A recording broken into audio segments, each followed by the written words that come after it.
Salut les investisseurs, donc aujourd'hui je vous présente les actions que je vais suivre en bourse pour le mois de février 2026. Et déjà dans un premier temps, je vous propose qu'on regarde ensemble les rendez-vous du mois et aussi le marché, puisque voilà, on est dans la saison des résultats, ça bouge un peu, il y a de la volatilité, du moins voilà, fin janvier, début février 2026, on a le gros des résultats. Donc on va regarder un petit peu comment se comporte le marché.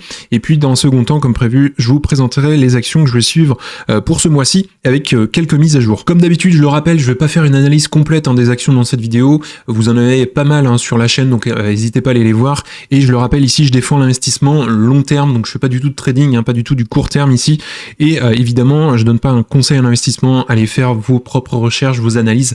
Ça reste évidemment déjà après tout votre argent. Également pour les membres de la communauté School, je vous ai fait plusieurs posts, notamment on a traité les résultats de Meta et de Microsoft.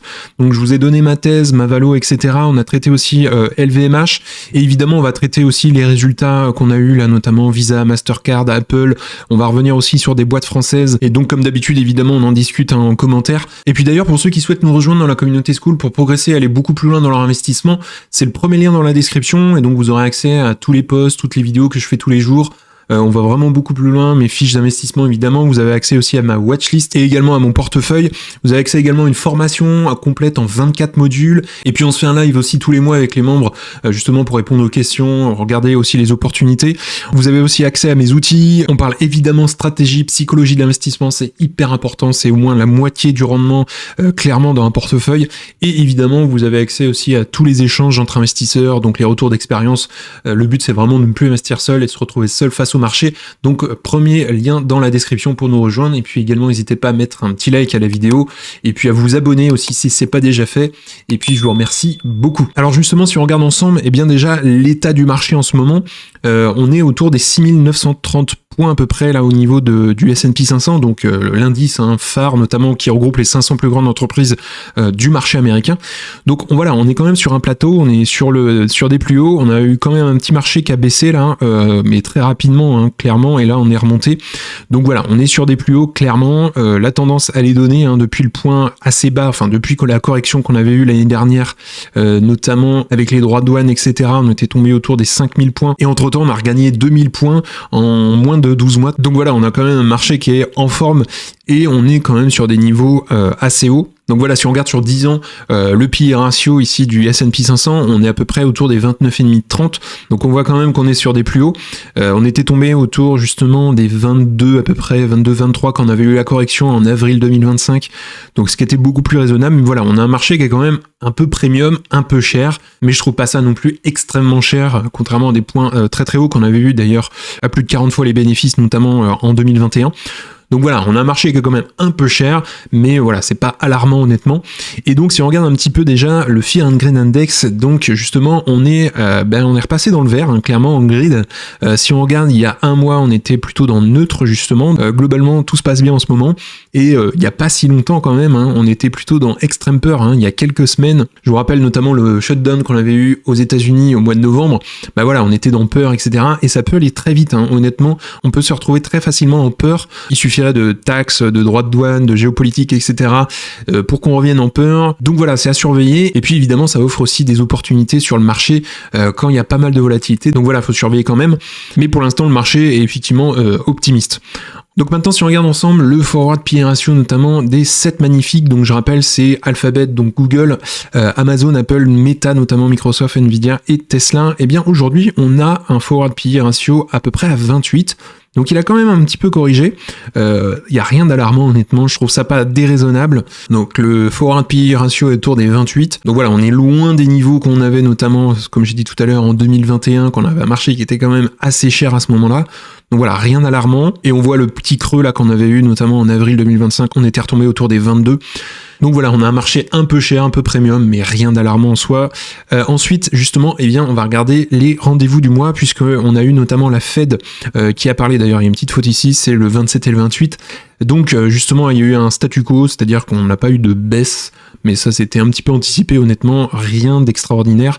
Donc voilà, on est toujours dans la fourchette 3,5, 3,75, et la prochaine fois effectivement qu'il y a une réunion, ça sera le 17 et le 18 mars, et ensuite on aura le 28 et le 29, et justement on aura aussi un nouveau président de la Fed, donc Jérôme Powell va s'en aller notamment fin mai, je crois que son mandat se termine à ce moment-là, et donc le nouveau président de la Fed a été nommé il y a quelques jours là par justement Donald Trump, et donc ce qui explique le statu quo notamment qu'on a eu là il y a quelques jours pour la réunion de janvier, c'est qu'ils sont quand même très attentifs aussi à l'inflation, à l'emploi, c'est pas facile très clairement, et puis il y a aussi voilà la politique on va dire un petit peu de Trump, donc voilà il y a quand même l'inflation, l'emploi à surveiller, et c'est un boulot qui est quand même pas facile, même si on voit les effets clairement du travail qui a pu être fait notamment depuis 2022. Donc voilà, février on n'aura pas de réunion, donc on se retrouvera en mars pour faire un petit peu le point, et on verra aussi comment réagissent les marchés, mais de toute façon à long terme, à moyen long terme, il n'y a pas le choix que de baisser les taux d'intérêt à un moment donné. Je rappelle, l'objectif notamment de la Fed, c'est de revenir sur une inflation à 2%. Si on regarde la BCE, c'est la même chose, 2%. Alors l'inflation notamment en Europe a quand même pas mal baissé ces derniers temps, donc voilà, on est autour des 2%, voire beaucoup moins d'ailleurs en France si on zoome un petit peu. Donc justement, si on regarde quelques indicateurs, on va parler inflation, taux d'intérêt et les M2. Donc si on regarde les taux d'intérêt déjà dans un premier temps, l'inflation pardon, eh bien on est sur une inflation à 2,7% en décembre 2025, donc sur une année glissante. Si on regarde un petit peu le forward PI, on voit qu'on a une inflation qui reviendrait autour des 2,5 d'ici quelques mois. Donc voilà, une inflation qui se calme un peu. On n'arrive pas encore sur l'objectif, mais voilà, les prévisions sont là, clairement. On a une inflation qui a quand même baissé par rapport au point assez haut qu'on avait eu sur septembre 2025 à 3%. Mais voilà, ce que je disais tout à l'heure, on n'est pas du tout sur les niveaux qu'on avait en 2022. Clairement, voilà, l'effet politique monétaire a fait globalement son travail, mais on est quand même dans une situation pas facile entre justement cette inflation et l'emploi notamment aux États-Unis. Donc voilà, on surveillera ça évidemment de près. Et puis si on regarde un petit peu donc les taux d'intérêt, il n'y a rien qui bouge. Voilà, au 28, on est toujours dans la fourchette 3,5, 3,75. Et ce qui est estimé dans le forecast ici, c'est une baisse notamment.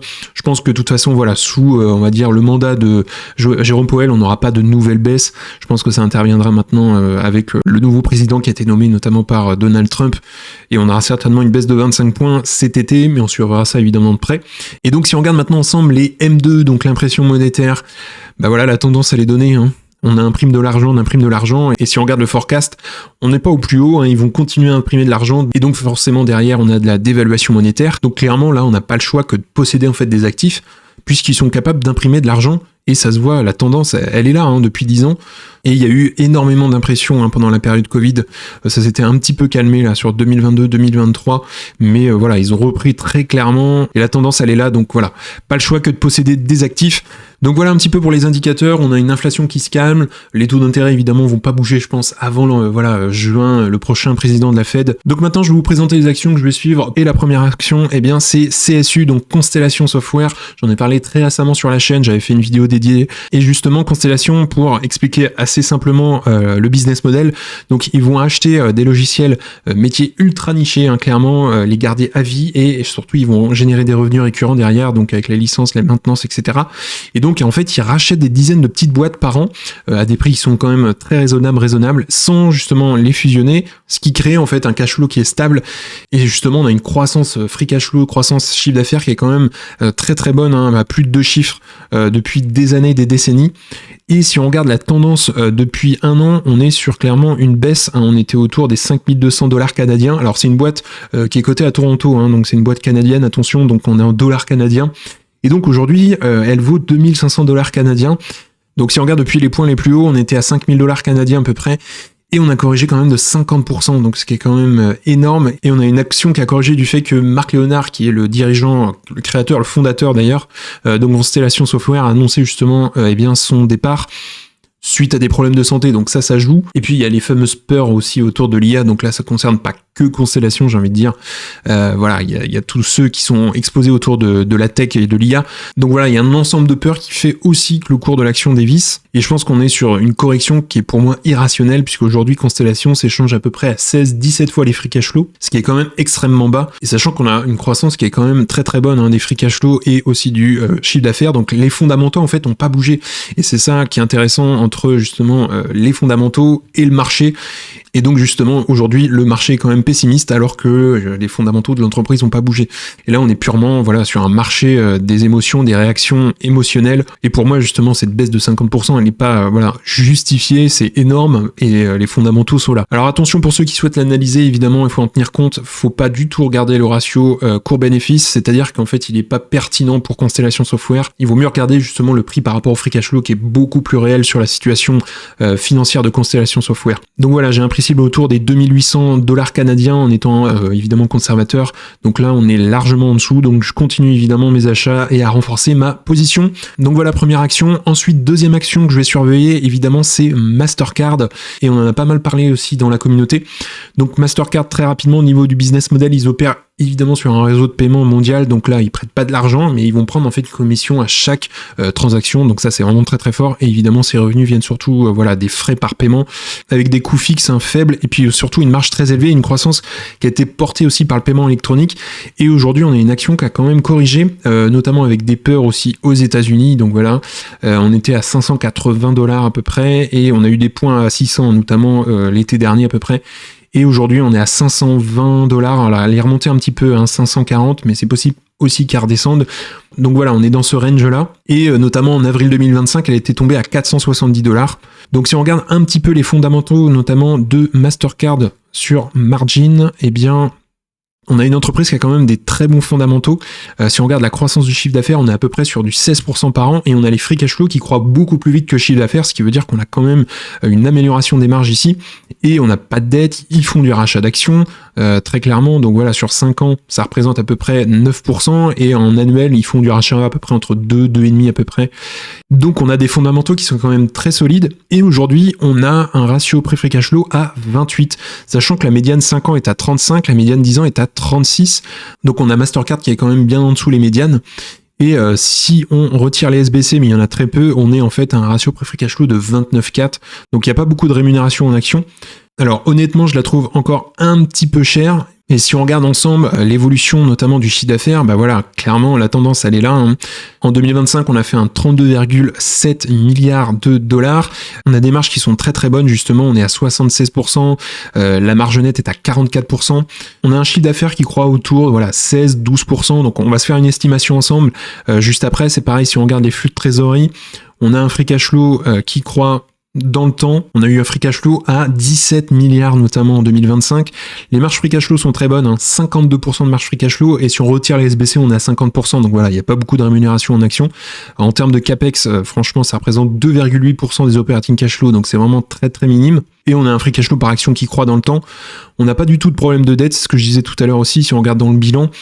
Pour 2025, justement, donc en trésorerie, ils avaient 10 milliards pour une dette nette à 8 milliards. Donc voilà, aucun souci là-dessus. Si on regarde la dette nette par rapport au free cash flow, on est à 0,5%. Et ce qui est intéressant à regarder, justement, alors on peut regarder la performance de Mastercard sur le long terme. Sur 5 ans, globalement, ça suit le marché. Alors si on regarde sur 10 ans, c'est une entreprise qui fait bien mieux que le S&P 500. Et ce qui est intéressant à regarder, c'est justement dans cet onglet, là, attente du marché, c'est l'évolution en fait du prix par rapport au free cash flow par action. Indexé sur une base 100, mais très clairement on voit que voilà, en bleu c'est le prix indexé et en vert c'est le free cash flow par action. Et globalement, ça suit un peu. Ce qui est intéressant, justement, c'est quand la courbe bleue passe en dessous la courbe verte. Et là, ça veut dire certainement qu'on a une opportunité, donc il faut creuser. Mais les deux se suivent et les points sont pas trop éloignés. Donc voilà, je pense qu'on n'est pas non plus sur une valorisation élevée. Et justement, si on se projette sur Mastercard, donc globalement, ils ont une croissance des free cash flow d'à peu près 21% par an sur la moyenne 5 ans et 16% sur la moyenne 10 ans. Je vais rester un peu conservateur sur Mastercard. Si on met déjà dans un premier temps 12%, et on va mettre un multiple de sortie à 27,5, c'est pareil, je vais rester un petit peu conservateur.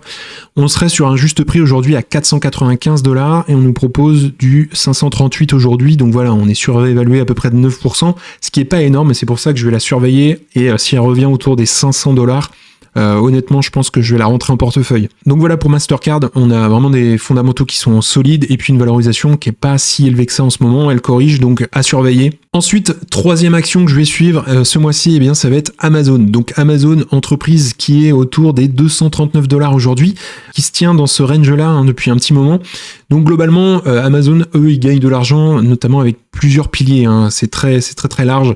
Donc on a le e-commerce donc qui attire le trafic, mais on a des marges qui sont quand même assez faibles là-dessus. On a un marketplace, on a AWS qui est évidemment très connu au niveau du cloud, et là pour le coup on a des très fortes marges.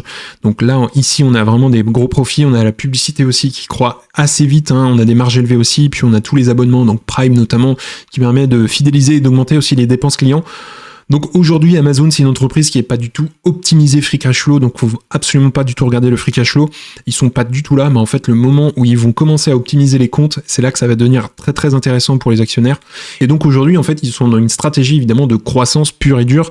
Et ils acceptent aujourd'hui peu de profit en fait sur la vente de produits pour créer en fait tout un écosystème dominant et puis monétiser aussi les services à forte marge. Donc si on regarde un petit peu notamment Amazon, ce qui est plus intéressant à regarder, ça va être en fait le prix par rapport à l'operating cash flow plutôt que le prix par rapport au free cash flow. Voilà, si on regarde la croissance du chiffre d'affaires, donc on est sur 17% à peu près en croissance composée sur 5 ans. Donc la croissance, elle est là, hein, du chiffre d'affaires. Clairement, il n'y a rien à dire là-dessus, hein. Sur 10 ans, on est à 21%, sur 20 ans, on est à 25% par an en croissance composée. Maintenant, voilà, c'est ce que je disais.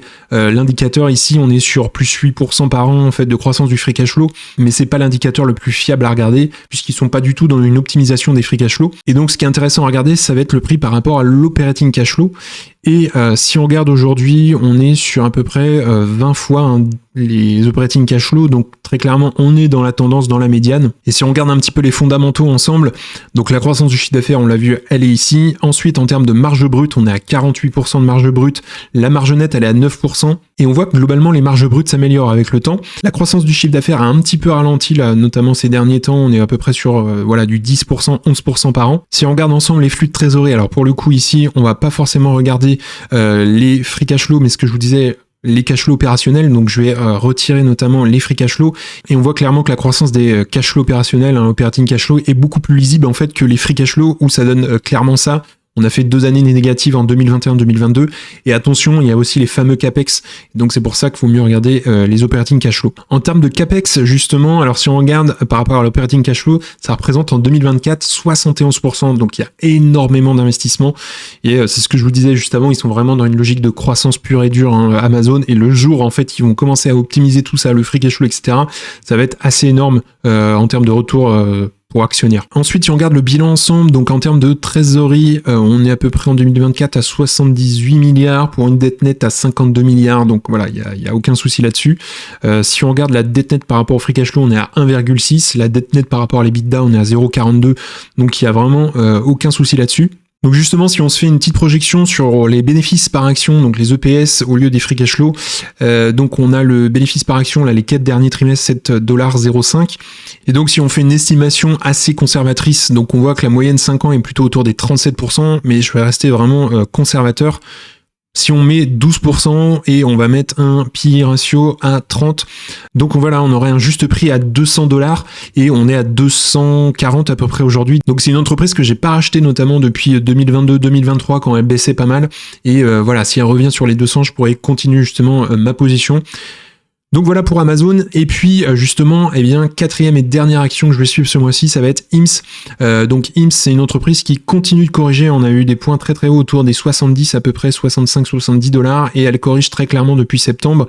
Et elle continue, hein, on est autour des $27 l'action. Donc je l'avais pas acheté quand on était au-dessus des $40. Et aujourd'hui, depuis à peu près, c'était fin d'année 2025, début janvier notamment, on est sous les $40. Donc justement, je construis ma position dans le temps. IMSS, pour info, c'est une entreprise qui va gagner de l'argent, donc c'est une entreprise sur la télésanté qui gagne de l'argent notamment sur les consultations en ligne pour la santé masculine, féminine, notamment mentale, dermatologique. Donc ça fonctionne sous abonnement mensuel justement, donc avec les médicaments, traitements capillaires, soins de la peau, santé sexuelle justement livrés bien directement aux clients. Donc on est vraiment sur un modèle en fait, ce qu'on appelle le D2C, direct to consumer, avec des revenus qui sont récurrents par abonnement. Donc si on regarde IMSS ensemble aujourd'hui, donc elle est à $27 et on va regarder un petit peu les fondamentaux. Alors attention, IMSS c'est une entreprise aussi qui est pas optimisée, on va dire, en termes de free cash flow, etc. Donc si on regarde le prix par rapport au bénéfice, aujourd'hui on est autour des 58, 50 même, et si on regarde le prix par rapport aux operating cash flow, on est à 20, et si on regarde le price to sales, aujourd'hui on est autour des 3, sachant que la médiane à peu près 10 ans était à 3,7, donc on est quand même en dessous, donc il n'y a aucun problème de dette. Honnêtement, après c'est une entreprise qui dilue encore ses actionnaires, mais la grosse dilution s'est surtout faite en 2021, Si on regarde un petit peu les fondamentaux ensemble, donc déjà on a un chiffre d'affaires qui ne cesse de croître, hein. Clairement on a passé d'ailleurs le milliard en 2024, donc 1,4 milliard de chiffre d'affaires. Donc si on regarde les marges brutes, on est voilà sur du 80% et les marges nettes sont à 8,5 aujourd'hui, mais voilà, si on a des marges brutes qui sont déjà de base très très élevées, on peut forcément augmenter les marges nettes, ce qui serait plus compliqué avec l'inverse. La croissance du chiffre d'affaires, on est sur des grosses croissances, hein, 70%, 60%. Alors évidemment, ça va pas durer comme ça dans le temps, mais on a des très fortes croissances. Donc IMS, c'est vraiment une entreprise très jeune, on est au début de la courbe en S. Si on regarde un petit peu ensemble les flux de trésorerie, donc ils sont passés en free cash flow positif en 2023. Donc voilà, free cash flow positif, avant ils étaient en négatif, donc on avait 56 millions en 2023 et on avait 200 millions notamment en 2024. La marge free cash flow était à 6,5 en 2023 et on était à 14,2 en 2024 pour une marge free cash flow sans SBC à 7,9. Il y a quand même des rémunérations en action pour le coup. Si on regarde les SBC par rapport au free cash flow, voilà, c'est 44%, donc c'est pas la moitié, mais on y est presque. Et les capex par rapport à l'operating cash flow, on est à 16%. Et si on regarde ensemble le bilan, on est sur une dette net à moins 209 pour une trésorerie à 220, donc il n'y a aucun problème de dette avec IMS très clairement. Donc voilà pour IMS, évidemment c'est une entreprise que je vais continuer à ajouter au portefeuille au fur et à mesure, mais voilà, on a un cours de l'action qui a quand même pas mal corrigé depuis les points assez hauts qu'on avait eu là ces derniers temps, et tant que l'action est évidemment sous les 40$, je continuerai à la rentrer en portefeuille. Également, n'hésitez pas à me suggérer en commentaire les actions que vous êtes en train de regarder, celles que vous surveillez, celles que vous achetez en ce moment. Et puis également, n'hésitez pas à me suggérer des actions que vous souhaitez qu'on analyse sur la chaîne, comme ça pourra aider tout le monde. Et puis pour ceux qui souhaitent nous rejoindre dans la communauté Skool pour progresser, aller beaucoup plus loin dans leur investissement, c'est le premier lien dans la description. Vous aurez accès à toutes les posts, toutes les vidéos que je fais tous les jours. On va beaucoup plus loin dans l'analyse. Vous avez accès à une formation, ma watchlist, mes outils. Vous avez accès aussi au live qu'on se fait très régulièrement entre membres. Donc premier lien en description pour nous rejoindre. Et puis également, je vous souhaite une excellente journée. Et je vous dis à très bientôt pour une prochaine vidéo.